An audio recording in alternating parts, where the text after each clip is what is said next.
Rieccoci qui, siamo sempre supportati dalla nostra esperta Marina Mancin e parliamo adesso di un tema che mi incuriosisce perché ne so veramente poco, iridologia. Sì. Allora, che cos'è innanzitutto l'iridologia? Anche qui risaliamo a tempi addietro, un bel po' di tempo fa. Beh sì, l'iridologia era conosciuta addirittura ai tempi, potrei parlare di Ippocrate, degli egizi, gli antichi egizi. Non siamo nuovi, non abbiamo scoperto questo tipo di attività o di indagine, di studio, esattamente. E l'iridologia si occupa di quello che è partendo dalla qualità, nel guardare nell'occhio della persona, proprio guardare dentro sia quella che è la parte proprio l'iride, insomma l'iride, la parte colorata, che la parte della sclera, cioè la parte bianca. Che cosa guardiamo nell'iride? Allora, faccio un salto indietro. Normalmente l'occhio parla, ci parla quando incrociamo delle persone, amici, conoscenti o anche per strada occasionalmente. La prima cosa, insomma, ci guardiamo negli occhi, perché l'occhio trasmette, anche quando non sembra, anche quando non si vorrebbe, non solo gli stati d'animo, che generalmente, a meno che uno non abbia patologie psichiatriche o non sia presente a se stesso, l'occhio trasmette sempre e l'altro riceve, fino a quando siamo disposti a ricevere, fino a quanto l'altro si espone. E questa è la comunicazione che si ha con l'occhio. Ma non solo, tante volte vediamo una persona e diciamo non hai dei begli occhi, hai pianto, sei stanco, sei arrabbiato, hai dormito male? E questo è perché notiamo nell'occhio e nell'intorno e nel quello che sta intorno, no, proprio anche a livello fisico, perché l'occhio magari la sclera non è bella bianca, perché abbiamo magari un po' di occhiaie, perché abbiamo i segni di quello che portiamo dentro. L'iridologia ci va ancora più dentro, con lo strumento, l'iridoscopio o delle lenti che si chiamano lupe, che ingrandiscono fino a 20 volte, magari adesso anche oltre, ma insomma generalmente ti porti l'ingranditore, è un po' come quando si va dall'oculista, è un meccanismo simile, e dentro guardi quello che è il mondo dell'iride e viene segmentato per andare a vedere le varie zone, si chiamano settori, viene diviso come fosse un orologio, dove all'apice abbiamo le ore 12, 3, 6, 9 e si divide poi ancora in settori a spicchi, diciamo, che corrispondono ai settori cosiddetti d'organo. Ah, quindi l'iride stesso viene diviso, quindi non è che è preso a fasce viene preso anche a fasce concentriche, ma soprattutto generalmente si vede come a specchietti. Non si può far vedere, Che cosa? No, non si può. Non se riusciamo, se abbiamo. No, va bene, lasciamo, non importa. Lo immaginiamo. Sì, no, mi spiace perché magari con un'immagine si rendeva di più quello che sto dicendo. Comunque, insomma, si adattano delle mappe. Ecco, si sovrappongono idealmente delle mappe che l'iridologo normalmente conosce chiaramente. E a seconda di quei segni che troviamo, segni che possono essere degli agglomerati di macchie, che si chiamano macchie psoriche, che generalmente indicano uno stato di accumulo di tossine a seconda di dove si trovino, nel tratto epatico, nella zona dell'intestino, insomma nei diversi distretti, non c'è una zona come dire è quello, allora è là di sicuro, corrisponde a quello. È una lettura piuttosto complessa e variegata, cioè si mettono a confronto anche vari aspetti sempre.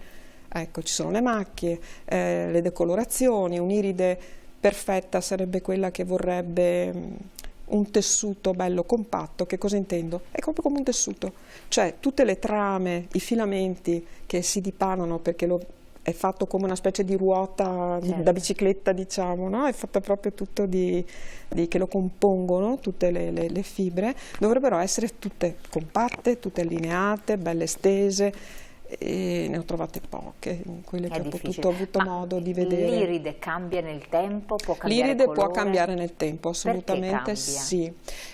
Proprio per effetto della, magari anche della demineralizzazione dei tessuti, quindi magari un'iride azzurra, trasparente, quelle che sono più chiare, anche Certo. forse più facili da leggere rispetto a un'iride scura, possono diventare grigio, opache. Viene a mancare anche il giusto afflusso di sangue, anche la giusta irrorazione. Quindi stinge, come un tessuto che stinge.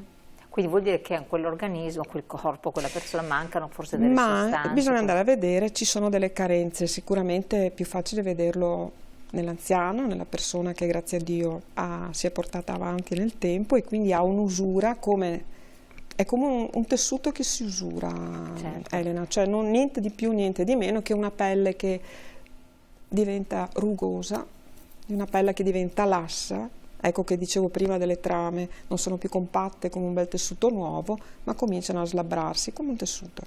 E lì si va a capire, a comprendere perché, che cosa, non è sempre detto che corrisponde all'anziano, ahimè purtroppo veniamo sempre più nei giovani, perché c'è lo stress ossidativo, come si chiama?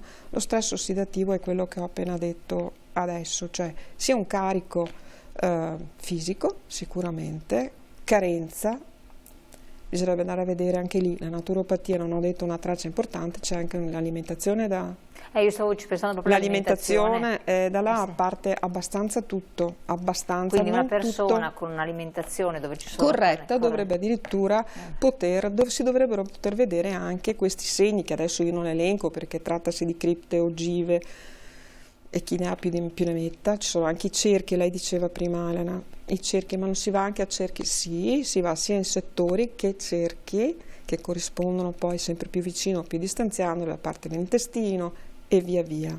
A seconda di dove si trova la decolorazione, non è detto che un occhio sia decolorato totalmente, può avere delle parti decolorate, lo andiamo a vedere dove, perché, e come intervenire, quindi. E come si può intervenire. Cioè si può recuperare oppure... Si può recuperare. Tutto è recuperabile. Integrando quello che sì, magari detossinando, perché la naturopatia si occupa prevalentemente prima di detossinare, cioè prima pulisco, perché in naturopatia si parla di terreno, quello genetico, cioè tu con cosa nasci, come sei il tuo bagaglio di nascita energetico, però quello che poi ti succede, il fenotipo, cioè la parte che ti succede nella vita, come ti relazioni, perché è importante anche, ricordiamoci che mente e corpo. Non a caso dicono che il cervello è la nostra secondo, cioè l'intestino è il nostro secondo cervello, ma assolutamente sì, assolutamente sì. Noi non l'abbiamo ancora ben chiaro questo concetto. No, magari è ben chiaro, però lo trascuriamo, insomma, in qualche modo, con non abbiamo chiaro probabilmente a cosa porta poi Elena. Sì, magari abbiamo chiaro il concetto. Esatto, il concetto, però non ci rendiamo conto che anche l'alimentazione ha un ruolo l'alimentazione non solo, ma anche lo stato d'animo è importantissimo. Quindi somatizzare a livello di intestino tante volte può essere un po' dannoso. Anzi, quasi sempre direi, quasi sempre. E quindi ecco l'occhio dall'occhio, ecco la pupilla, anche là è una parte molto importante perché anche la pupilla può avere delle appiattimenti, come dire, non essere tonda come dovrebbe esserlo, ma essere appiattita nelle varie, è sempre tonda diciamo, diciamo nell'apice, a mezzogiorno chiamiamolo, e negli vari settori orari, chiamiamoli così per definire una sorta di orologio, dici ok, non so, ore 3, ore 6, insomma anche lì, anche la pupilla ha una sua ragione di valenza nel fare, come dire, un quadro della valutazione iridologica. Ma anche la pupilla può essere recuperata, è una pupilla che non ha più quella allora, forma, la pupilla, allora, anche là, La pupilla si parte, allora, midriasi o miosi, la pupilla in miosi è quella pupilla che quando si ha una luce intensa si ritira, perché proprio è per effetto, diciamo, nervoso, no? Oppure in midriasi, cioè quando si rilassa la pupilla si allarga, infatti nei bambini normalmente è molto bella aperta. Nell'anziano lo può essere, ma ahimè in seguito ad accidenti vascolari. Non è sempre un bene vedere nell'anziano o in persone che magari assumano farmaci di un certo tipo. Quindi è più dilatata. Bravissima, cioè, o peggio, insomma, Certo. anche altre sostanze. Sì, sostanze psicogene, Bravissima, stupefacenti, anche sì. là, esattamente. Poi il fatto dell'appiattimento dipende dai fattori che lo hanno scatenato, perché potrebbe essere anche, Elena, purtroppo sempre parlo come neuropsicologa, può essere che ci siano proprio degli incidenti vascolari che proprio la comprimano in Certo. determinate. Là è un po' più difficile. È un po' più difficile perché non c'è la vascolarizzazione, perché non è più irrorata la parte, l'occhio non è scollegato dal resto del corpo, l'occhio parla.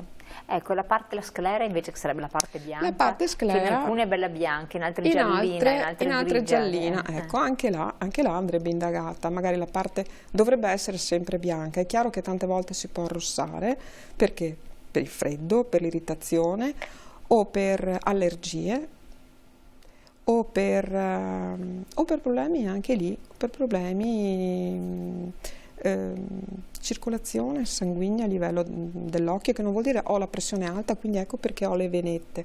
No, insomma, è da indagare, anche quella va tenuta assolutamente. sott'occhio. Cioè l'occhio è un tutt'uno. Ecco, infatti un iridologo a volte è in grado di fare un quadro. Dovrebbe essere in grado, sì, di dire, anche attraverso l'occhio, lo dirò di più, Elena, si vede, questo lo posso, insomma, dall'alto o dal basso, nella mia piccola esperienza pregressa, fatta, si vede anche quelli che sono stati i precedenti.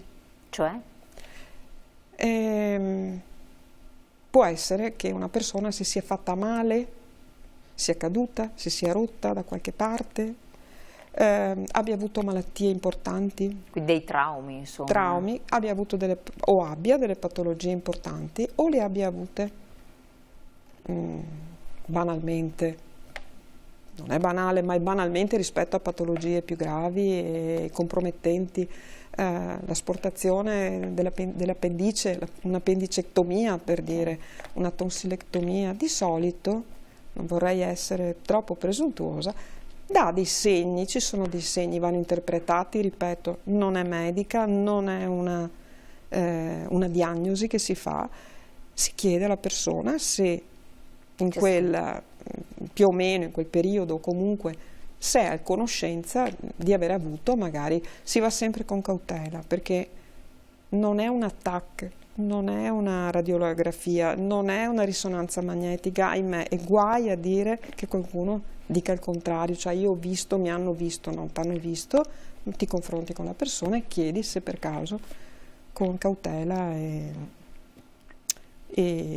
rispetto della persona, perché tu stai raccontando di lei in qualche modo e con cautela. Non tutti hanno magari piacere di ricordare cose che magari vorrebbero dimenticare, perché tante volte sono cose importanti. Quindi in qualche modo tutto lascia il segno. Tutto lascia, è come, ripeto, è come una pelle. E infatti stavo pensando, è come il discorso del palmo della mano, dove ci sono dei segni che restano indelebili, le rughe stesse anche del volto. Beh, il palmo della mano, sì, a parte quella che è l'invecchiamento, ma il palmo si nasce già con quelle che sono le linee, quelle che ci ritroviamo, le vedi anche in un neonato, magari nel tempo le puoi vedere più o meno, ma le rughe. Le rughe sono quelle che parlano per noi, insomma, parlano dell'età, ahimè, purtroppo, non sempre, per fortuna, perché non è sempre un'equazione, però sì, insomma, l'età lascia il segno da qualche parte.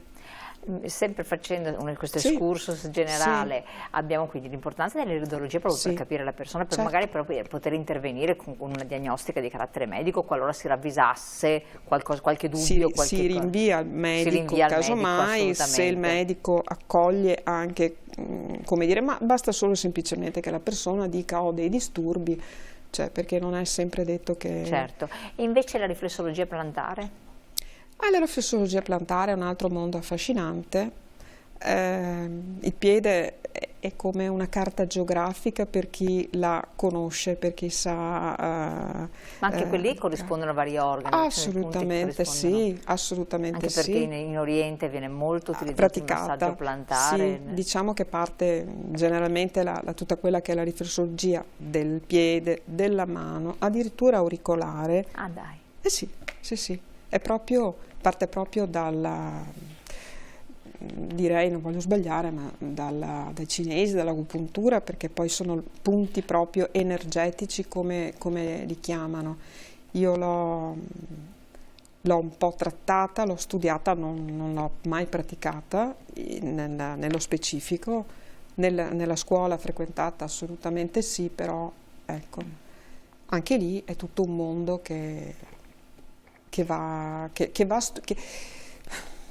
è tutto un mondo, è anche lì una mappa, cioè diventano mappe sulla quale la persona che agisce va a trovare, sente dove ci sono delle nodosità, delle resistenze, dei luoghi di vuoto e pieno, perché in medicina cinese si parla di vuoto e pieno, di scarico e carico, energia yin e yang, sono sempre un doppio aspetto di un Certo. tutt'uno, e è molto affascinante perché ti traduce quello che sente o anche quello che avverte la persona. Anche sì, perché a volte ci sono dei punti dolorosi. Il dolore esatto. in genere sì, perché sono punti dove sembra, io l'ho ricevuta, sembra che ti venga impiantato un chiodo, in realtà l'operatore sta solo premendo un punto preciso, che può essere la cistifellea, che può essere il punto del rene, il punto dell'intestino, tenue, crasso, trasverso, cioè è tutto un mondo anche lì.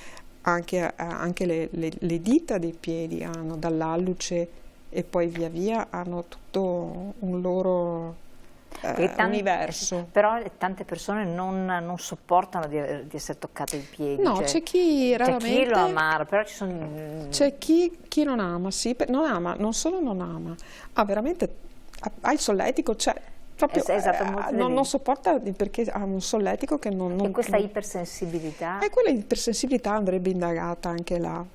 Anche là si potrebbe capire come mai c'è questa ipersollecitazione. Perché effettivamente, oppure non riesce a camminare senza una protezione ai piedi, perché proprio percepisce tutto. Sì, quindi... sì, c'è un'ipersensibilità anche, è vero, tante volte le persone devono mettere delle solette, devono proprio... per isolarsi completamente. Sì, perché sentono proprio, avvertono, hanno una più percezione, una più sensibile, marcata sensibilità, è vero, è vero. È raro, ma ci sono, è vero. Confermo. Allora, devo interrompere la nostra chiacchierata, magari Sì. la proseguiremo prossimamente, Sì. perché il tempo è volato. Certo. Siamo giunti al termine del nostro appuntamento, è stato Bene. molto interessante, dottoressa Mancin. Questo non è un approfondimento, però questa chiacchierata, perché so Sì. che c'è un mondo, cioè veramente Certo. dietro qualsiasi branca che noi abbiamo in qualche modo avvicinato. Certo. Vi auguriamo buon lavoro, grazie di averci dedicato del tempo. Grazie a voi cari telespettatori lascio alla pubblicità, ma vi aspetto, dovete restare con noi sempre sul canale 19, quindi ci vediamo dopo.